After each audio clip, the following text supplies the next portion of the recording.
Elisabeth II au meilleur endroit possible et avec la meilleure équipe possible pour se protéger de l'épidémie. La reine Elisabeth s'est réfugiée au château de Windsor avec le prince Philippe pour traverser la crise du coronavirus.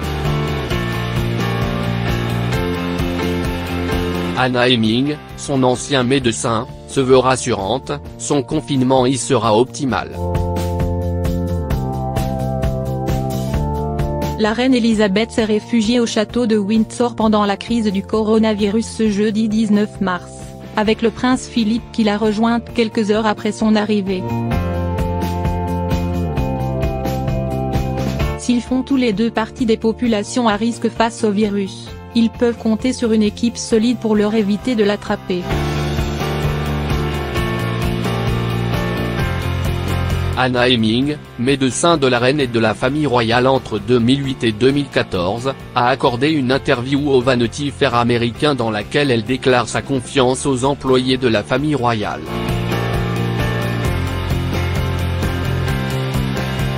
Selon elle, la monarque est dans le meilleur endroit possible et avec la meilleure équipe possible.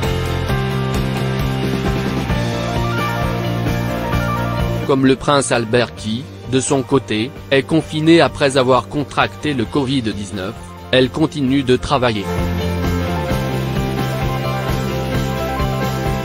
Certains de ses collaborateurs la rencontrent en face à face, après avoir été soigneusement contrôlés mais peu d'entre eux sont physiquement présents. Elle restera incroyablement calme.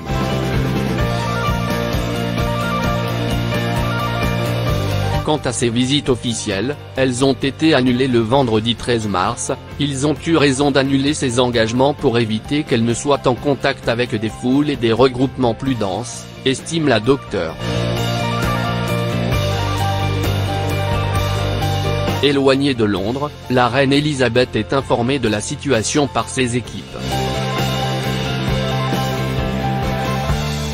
Et si l'on en croit Anna Heming, elle restera incroyablement calme face à cette crise sanitaire. Âgée de 93 ans et monarque depuis 68 ans, la reine Elisabeth a traversé d'autres périodes difficiles, dont la Seconde Guerre mondiale et les attentats de 1982 à Londres. Face au coronavirus, elle saura garder son sang-froid car elle a vécu des choses que la plupart d'entre nous n'ont pas vécues.